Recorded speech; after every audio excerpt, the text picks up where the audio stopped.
Hey there, everybody. Jared here. So, I've been using the 70 to 200 VR version 2 for a couple of shoots now, and I want to give you a little bit of feedback on what I think about it, as well as comment back to some of the people who have been asking me to talk about the issue of the lens not being 200. I've done some sample shots. I did it with the old VR1 and the VR2. I shot the same thing, and you can see a noticeable difference in reach. The newer version is shorter in terms at 200 than the 70 to 200 version 1 was at 200. But it begs the question, is the old 70 to 200 VR really 200? And I would like to see that. Has anybody compared it to the 200 f2 or done all three lenses? Because maybe the 70 to 200 VR1, which was really supposed to be a DX lens, had a little more reach. Now, what you do notice is that with the VR1, you have a ton of vignetting. We've always had a lot of vignetting with that lens. And with the version 2, there is no vignetting.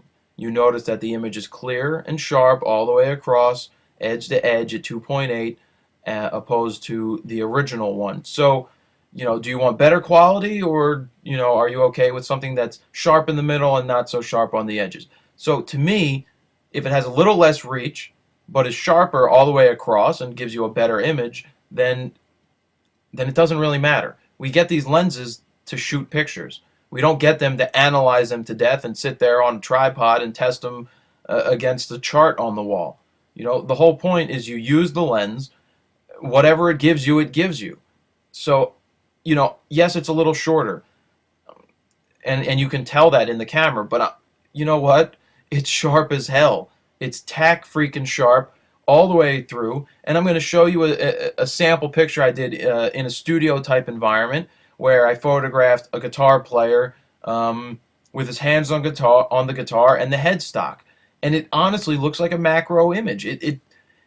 It's just sharp from edge to edge, and the fingers are in focus, as well as the Les Paul on the guitar, the Les Paul signature on the guitar. So I don't think I was getting that in the older camera, and I certainly, and I'm getting it here. So that's what I have to say about that lens. It's great.